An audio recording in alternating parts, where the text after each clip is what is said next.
Meu pai vendeu a casa que herdei e disse que o dinheiro seria usado para pagar as férias do meu irmão. Eu ri. Uma semana depois, quando meu advogado chamou, a risada desapareceu. Honestamente, pensei que meu pai estivesse brincando quando disse que esse dinheiro seria para as férias do meu irmão depois de vender a casa que herdei. Até ri. Mas, uma semana depois, quando meu advogado ligou para ele, não havia mais espaço para riso. Aquela casa significava tudo para mim. Não era apenas uma propriedade deixada no testamento da minha avó. Era onde passei a maior parte da minha infância, onde me sentia seguro quando as coisas ficavam difíceis com meus pais. Minha avó era a única na família que realmente se importava comigo. Praticamente me criou enquanto meus pais estavam ocupados demais com suas próprias vidas e focados demais no meu irmão mais novo, Adam. Ela sempre esteve lá para mim. Ela me fazia sentir que eu importava. E quando morreu, me deixou a casa. Não foi uma surpresa. Meus pais raramente a visitavam. Nunca moveram um dedo para ajudar quando ela estava doente. Adam, o filho dourado, também não se importava. Estava ocupado demais fazendo nada. Aos 24 anos, ainda morava em casa, desempregado, mas, de alguma forma, cheio de potencial aos olhos do meu pai. Há muito tempo aceitei que eu era o filho esquecido, o que tinha que se virar sozinho. Mas nunca pensei que chegaria a esse ponto. Uma tarde, decidi passar pela casa, só para vê-la. Eu não havia me mudado para lá, já tinha meu próprio lugar. Mas gostava de saber que ela ainda estava lá, esperando por mim. Mas ao chegar, senti que algo estava errado. Havia carros na frente. Não os meus, nem os da minha avó, mas de outra pessoa. Caminhei até a porta e toquei a campainha. Alguns segundos depois, um homem de uns 30 e poucos anos abriu a porta, com uma mulher parada atrás dele. Eles pareciam confusos. "Posso ajudar?" perguntou o homem. Franzi a testa. "Sim, esta é a minha casa." "Quem são vocês?" A mulher soltou uma risada nervosa. "Compramos esta casa no mês passado do proprietário." Senti como se tivesse levado um soco no estômago. "O quê?" O homem cruzou os braços. "Compramos legalmente." "Qual é o problema?" Minha boca ficou seca. Olhei para eles, para os carros, para a varanda que já não era minha, e mal conseguia processar. Peguei meu telefone, chequei meus e-mails, minhas mensagens. Nada. Nenhuma notificação, nenhum aviso de venda. Mas eu já sabia o que tinha acontecido. Não disse mais nada. Apenas me virei, entrei no carro e dirigi direto para a casa dos meus pais. Adam era o único em casa, jogado no sofá, mexendo no celular. Mal levantou os olhos quando entrei. "O que foi?" murmurou. Respirei fundo e tentei manter a calma. "Onde estão mamãe e papai?" Ele deu de ombros. Apertei os punhos. "Por que eles venderam a minha casa?" Adam piscou. "Ah, sim." Ele assentiu como se fosse um comentário qualquer. "Eles voltam logo." Então voltou a olhar para o celular. Fiquei ali, parado, por um minuto inteiro, encarando ele. Ele simplesmente não se importava. Então esperei. Quando meus pais finalmente entraram, não os deixei nem sentar. "O que diabos vocês fizeram?" Meu pai suspirou como se eu fosse o problemático. "Olha, Hubert, não era justo você ficar com a casa. Sua mãe e eu tínhamos outros planos." "Planos?" Repeti. "Então vocês falsificaram documentos e venderam minha casa?" Meu pai continuou, completamente indiferente. Adam precisava de umas férias. Dessa vez, quase ri de novo. Mas não tinha graça. Balancei a cabeça. Eu não vou deixar isso passar. Virei-me e saí, porque meu pai não fazia ideia do que estava por vir. Mal lembro como cheguei em casa. Minhas mãos seguravam o volante tão forte que meus nós dos dedos estavam brancos. Ainda conseguia ouvir a voz do meu pai na minha cabeça, calma e condescendente. Como se não tivesse me roubado. Como se não fosse nada demais. Adam precisava de umas férias. Precisava de um carro. Enquanto isso, a casa da minha avó, o único lar de verdade que já tive, se foi. Estacionei na frente do meu apartamento e fiquei ali por um tempo. Eu não ia deixar isso passar, mas também não ia me precipitar sem um plano. Meu pai era arrogante, mas não era burro. Se fez isso, deve ter coberto seus rastros. Então liguei para meu amigo Daniel. Daniel era advogado, e não apenas bom no que fazia, mas implacável. Se houvesse qualquer sinal de fraude na venda, ele encontraria. Contei tudo para ele pelo telefone, e quando terminei, ele estava furioso.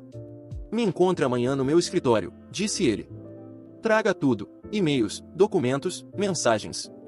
Não me importa se for um cartão de aniversário da sua avó. Se mencionar a casa, eu quero." Não dormi muito aquela noite. Minha mente não parava de repassar tudo. A voz da minha avó. O sorriso do meu pai. A indiferença de Adam.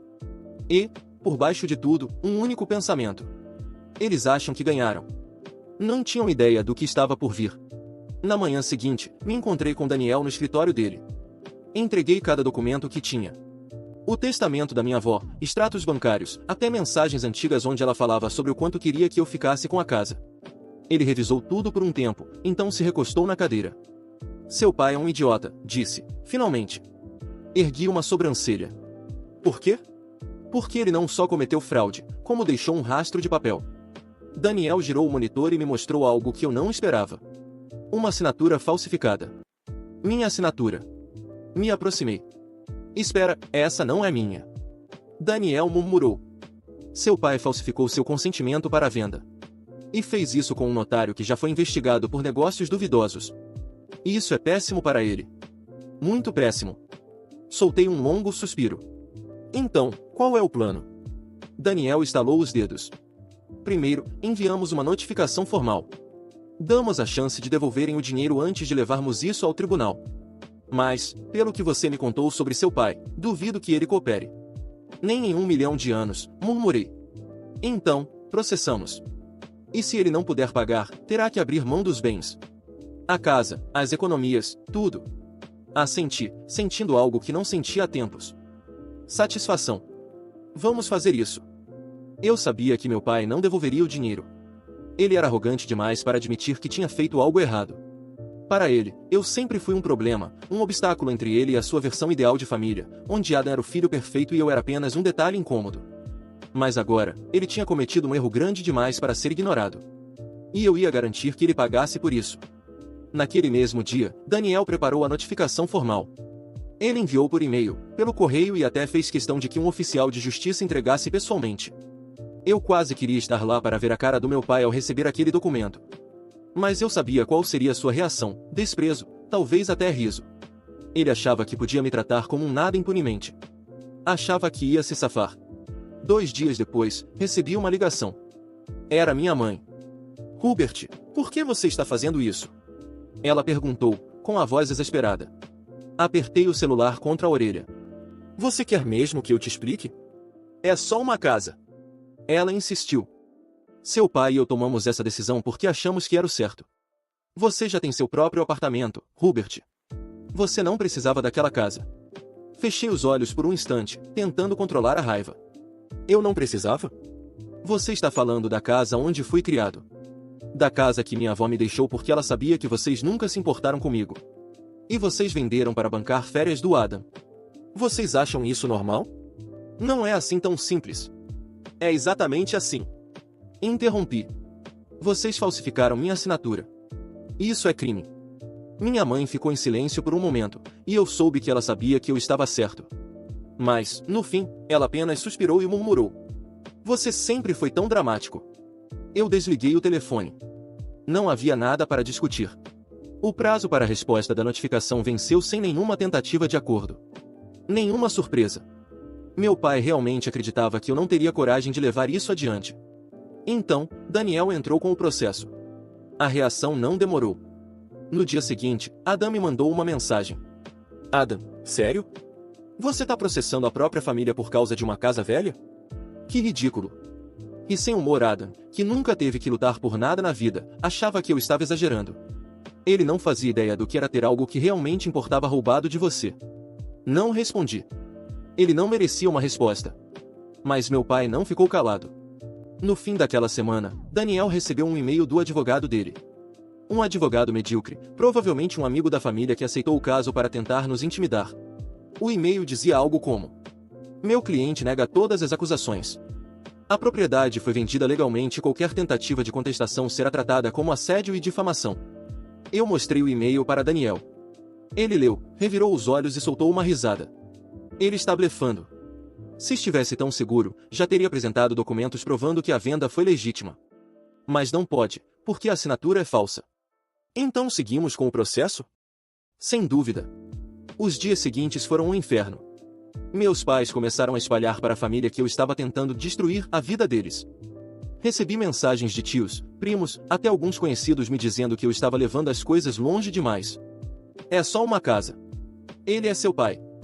Família é mais importante que dinheiro. Mas ninguém se perguntou por que ele fez isso comigo. Ninguém me perguntou como eu estava lidando com a situação. Para eles, eu era o vilão. E então, a bomba caiu. Daniel conseguiu um documento essencial, o contrato da venda da casa com a minha assinatura falsificada. Ele pediu uma análise pericial e o resultado foi óbvio. A assinatura não era minha. Meu pai não apenas havia cometido fraude, como tinha sido incrivelmente descuidado ao fazer isso. Isso foi o suficiente para tornar o caso ainda mais sério. Além do processo civil, agora tínhamos evidências para abrir um caso criminal contra ele. No dia da primeira audiência, vi meu pai no tribunal pela primeira vez desde que tudo começou. Ele estava sentado ao lado do advogado, com uma expressão de tédio, como se aquilo fosse uma perda de tempo. Minha mãe não apareceu. Adam também não. O juiz começou a sessão. O advogado do meu pai tentou argumentar que não havia provas concretas de fraude. Daniel, sem dizer nada, apenas entregou os documentos analisados pelo perito. O juiz olhou por alguns segundos, depois para meu pai. Senhor, pode me explicar por que a assinatura do seu filho parece ter sido falsificada? O rosto do meu pai ficou vermelho. Ele começou a falar algo sobre erros administrativos e mal-entendidos, mas o juiz não estava convencido. A audiência terminou com o tribunal ordenando uma nova análise de todos os documentos financeiros relacionados à venda. Isso significava que, se meu pai estava escondendo algo, e eu sabia que estava, não demoraria para descobrirem. Quando saímos do tribunal, ele finalmente quebrou o silêncio e veio até mim. Você acha que ganhou alguma coisa? Ele rosnou. Isso não vai acabar bem para você, Hubert. Cruzei os braços. Não, pai. Quem acha que pode se safar de tudo é você. Mas isso acabou. Ele me encarou por um longo momento, depois se afastou. Naquela noite, sentei no meu apartamento e deixei tudo afundar. Ainda havia um longo caminho pela frente. Mas pela primeira vez em muito tempo, eu sentia que estava no controle. 2 semanas depois, recebemos a notificação oficial. O tribunal reconheceu a fraude e anulou a venda da casa. A propriedade voltaria para mim e meu pai foi condenado a me pagar uma indenização. A melhor parte. Ele não tinha o dinheiro. Isso significava que ele teria que vender a própria casa para pagar o que devia. Quando essa informação chegou até ele, recebi uma última mensagem. Pai, você destruiu sua própria família. Espero que esteja feliz. Olhei para a tela por um momento. Sorri. Eu nunca estive tão feliz. Meu pai sempre acreditou que era intocável. Ele viveu a vida toda convencido de que podia fazer o que quisesse, que nunca teria que lidar com as consequências das próprias ações. Mas agora, ele estava encurralado. Eu já tinha conseguido recuperar minha casa, mas o destino tinha mais uma surpresa para ele. Eu soube da notícia alguns dias depois de ganhar o processo. Daniel me ligou com um tom divertido na voz, o que era raro vindo dele. Você não vai acreditar, disse ele. Me diz que meu pai foi preso, brinquei, jogado no sofá do meu apartamento. Daniel soltou uma risada curta. Ainda não. Mas os compradores da sua casa entraram com um processo contra ele. Eu congelei por um momento. O quê? Eles estão exigindo uma indenização. Alegam que foram enganados, que seu pai vendeu um imóvel sem a devida documentação e que agora perderam a casa que compraram legalmente. Dei uma risada baixa. Não era uma risada de humor, era puro alívio. Finalmente algo justo nesse mundo. Daniel continuou. Eles têm um caso sólido. Seu pai vai ter que pagar uma boa quantia. E ele tem esse dinheiro? Não. Aquela única palavra foi suficiente para me fazer sorrir de verdade pela primeira vez desde que tudo começou. Quando voltei à minha casa, para começar a organizar tudo, encontrei os antigos compradores. O casal que havia se mudado estava lá para pegar suas coisas. Por um momento, senti uma pontada de culpa. Eu sabia que eles não tinham culpa da fraude do meu pai. Eles apenas compraram a casa sem saber de nada. Mas eu também não tinha culpa pelo que aconteceu. A mulher foi a primeira a se aproximar. Você é o verdadeiro dono, certo? Assenti. Ela suspirou, parecendo cansada, mas sem raiva. Olha, queremos que saiba que não temos nada contra você. Sabemos que você foi enganado tanto quanto nós. O marido dela se aproximou, cruzando os braços. Seu pai, por outro lado, espero que apodreça na miséria. Soltei uma risada curta. Posso concordar com isso. Eles explicaram que estavam processando meu pai por danos financeiros e emocionais. Tinham gastado muito dinheiro na compra, na mudança e nas reformas que começaram a fazer. Tudo por nada. Agora, estavam sem casa e sem o dinheiro que investiram. Isso não é culpa sua, disse o homem. Mas alguém tem que pagar. Assenti lentamente. E ele merece cada centavo que tiver que pagar. Eles pegaram as últimas caixas, se despediram e foram embora. Mesmo sem nunca termos nos conhecido de verdade, eu sabia que havia um respeito mútuo ali.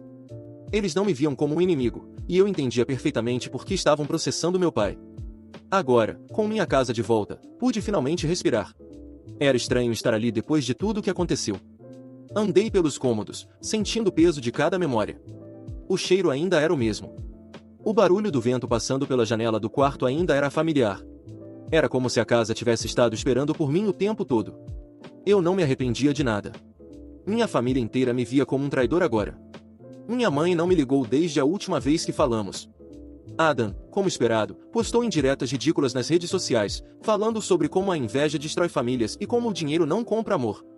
E quando vi aquilo, o mesmo cara que viveu a vida inteira às custas dos meus pais, que gastou o dinheiro da casa que me pertencia em férias, estava tentando bancar o moralista. Mas eu não ligava. Por anos, fui tratado como se fosse descartável. Como se minha presença fosse tolerada, mas nunca desejada. Minha avó foi a única que me fez sentir importante, e a casa dela foi seu último presente para mim.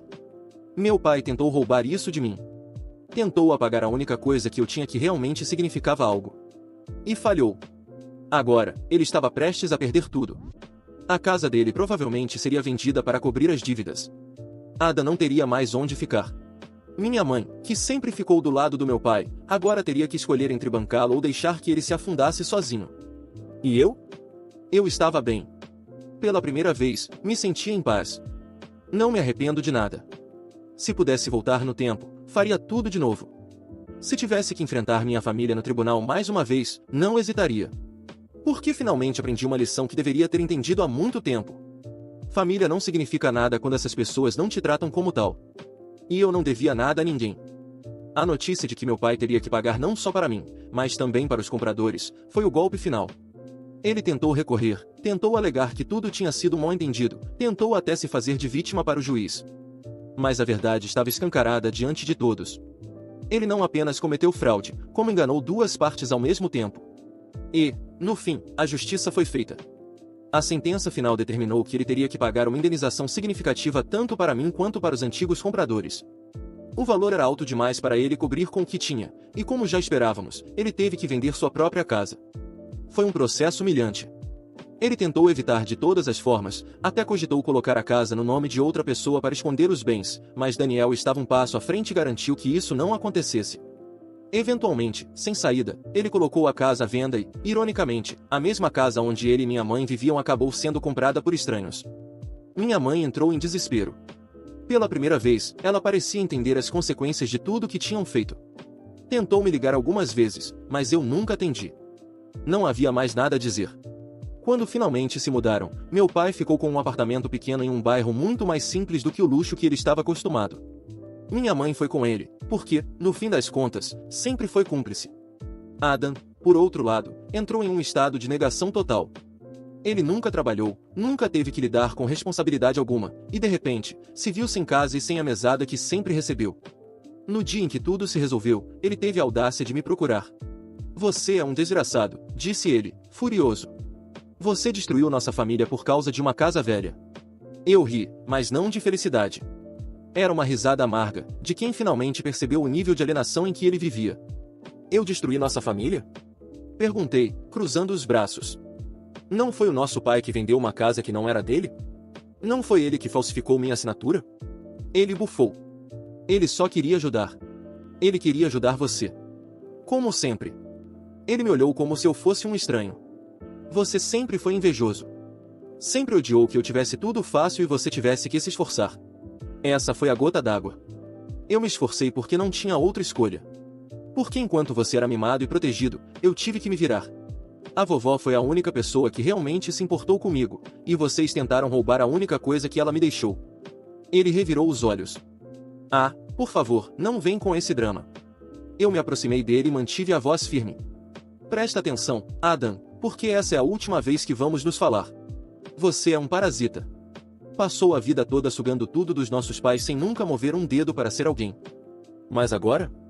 Agora eles não têm mais nada para te dar. E eu? Eu não te devo absolutamente nada. Ele ficou em silêncio.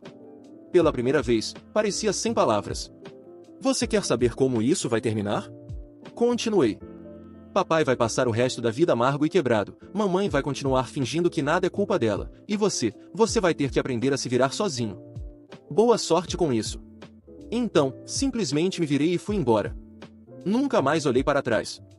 Nos meses seguintes, fiquei sabendo de algumas coisas. Meu pai tentou voltar ao mercado de trabalho, mas não conseguiu nada que pagasse o suficiente para manter o estilo de vida que estava acostumado. Minha mãe, sem saber o que fazer, passou a viver de bicos. A casa deles foi embora, os bens de luxo foram vendidos, e pela primeira vez na vida, eles sentiram o que era perder tudo.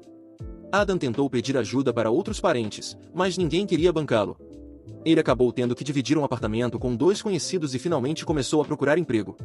Ouvi dizer que passou um tempo reclamando que eu arruinei sua vida, mas depois que a realidade bateu, finalmente percebeu que precisava crescer. E eu? Eu segui em frente. Fiquei na minha casa e reconstruí minha vida, sem peso na consciência, sem arrependimento algum. Cortei laços com minha família, e pela primeira vez, me senti livre. Porque no final, eu aprendi algo valioso. Família não é quem divide o sangue com você. Família é quem respeita você. E aqueles 3? Eles nunca foram minha família de verdade. Eu não olhei para trás. E nunca mais precisei.